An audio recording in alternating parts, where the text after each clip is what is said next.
All right, what's up, everybody? So we're going to do the maze of bear jellies. You want to go through the entire middle section, then go down to the bottom.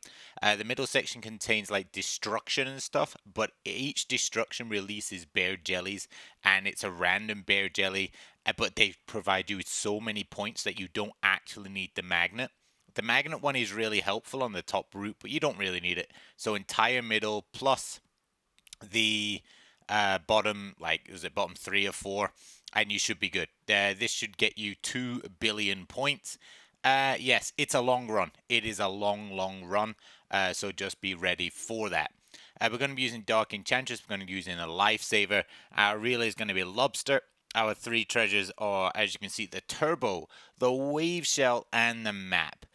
So overall, uh, this is obviously you're gonna want to find all those little little fairy things first to get all your points. Some of them are kind of sneaky, so you got to keep an eye out for them. They seem to be in what's it called? If you miss it, this particular map, you won't really have much of a chance. So if you miss it, then it's either you got to restart or come back for it in the next run. But try and learn the positions of them. It's kind of, I don't know if they're fixed for everybody per run. So like some of mine were down a hole, some of them were like up at the top and stuff like that. So they can be quite hard to see. So perhaps you want to grind out first with like someone like Lemon or someone like that. Or you can use like this setup, but change the pet to something that collects mist jellies. And then if you stick the magnet on as well, then the pet should collect any of the little fairy jellies that you might miss. But once you've got everything and you're ready to go, this is basically you're just going to be running. There is not too much in the way of secrets, especially in this map. Like I think it's like the fourth one. There's all the jumping and stuff. Like that one is pretty tough. I'm still working on that one right now. There are a few rainbow bears around. Just keep your eye out for those. Those are obviously going to give you some big points. I know that one of the routes on the bonuses, you can get extra points after you collect a rainbow bear, which is why they're very scarce, but they are around. So obviously we want to be wanting to destroy as many obstacles as possible. You can't really control this per se with Lifesaver or Dark Enchantress. They just destroy whatever comes with them. You do get a free save. I didn't use the save actually, I don't think, for either the Lobster or Dark Enchantress. At this point, go along the bottom. Just hug the bottom. Dark Enchantress will destroy all the obstacles under the what's it called? Under the path right there, which very few cookies can do. I suppose any of the legends will be able to do it, but Dark Enchantress does it exceptionally well. So basically, the main thing is we're going to want to destroy as many obstacles as possible.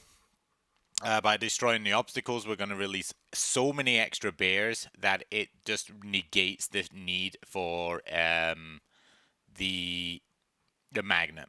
Any bears that are released from the obstacle destruction, they are magnetic. They will come to the cookie, so don't worry. Don't worry about hitting. Well, you get like 1 life, I guess, because of the turbo. So, if you want to risk a particular jump, you can do. You've also got the extra bonus, as I said, with the lifesaver because it will save you from a hole.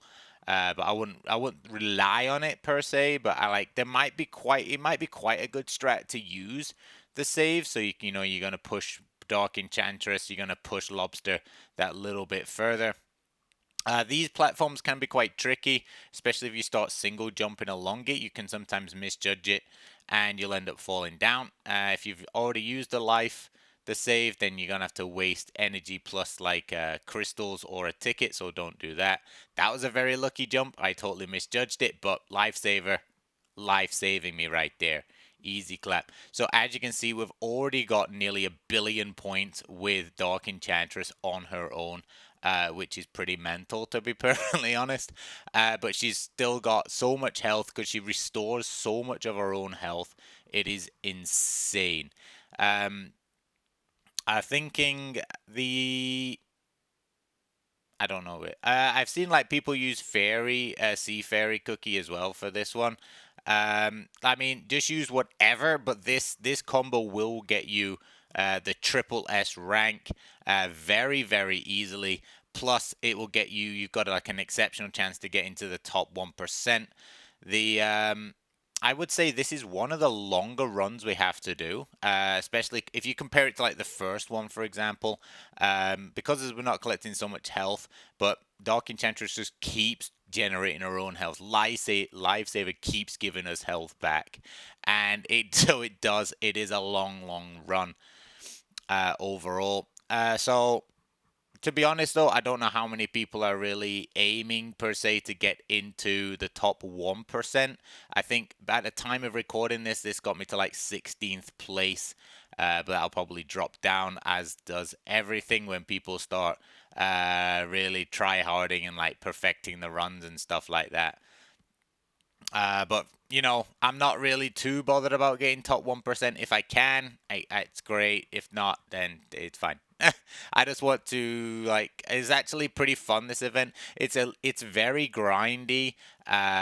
So, you know, I would say because of the tickets are a long cooldown, I would totally recommend using something which is going to find those fairy jellies for you. So 1.3 million pretty much is where we got through with Lobster.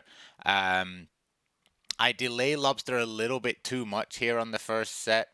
After Lobster's little mini boost, you do have like not an infinite jump, but you can spam jump quite a bit. So use that to your advantage to jump through. As you can see, look at that blue bar. I didn't notice, so I held on a bit long because I kept forgetting the layout of the map. I could never remember where all the obstacles were, and you want to try and use. Obviously, you want to use Lobster like whenever possible to destroy as many obstacles as possible.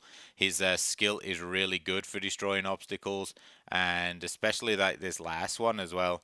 It really, like, he goes up quite high, so as opposed to some of the like the dash, you don't really get as much height. You can spam jump, as I said, but the little like claw jump thing at the end really helps. So here you want to try and just destroy as many as possible. Unfortunately, right there, I was a bit late, and I probably could have got those 4 obstacles that were hanging down. That was very poor there collecting the bears, but it's too bad. You do not destroy the obstacles with Lobster at the bottom, unfortunately, unlike Dark Enchantress. But yeah, so just hold out. You can pretty much hold out quite a lot of these. Just don't hold out as long as I did. Do not let the bar overfill, so to speak.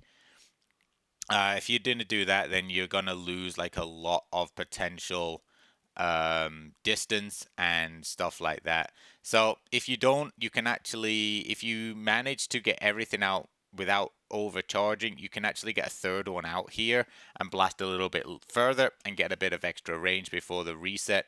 But there you go. So there, I've already got 1.8 billion, and we're not finished yet. We've only just revived. So yeah. Yeah, you just want to be destroying as... If you've gone the route that I've gone with the obstacle one, you can pretty much just... you want to be destroying as many obstacles as possible, which is why Lobster is so good. Yeah. I think I kind of wasted my last one, I feel. I should not have done this. I've totally forgot about these coming up here. So I wasted here, to be perfectly honest, but... there's 220, 2 billion, and then 20 million, should I say. So there's 2020 right there. But yeah, hope if you liked it, please leave a like, comment, and subscribe. I'll be doing the other mazes as well when I get a high score. Until next time, bye bye.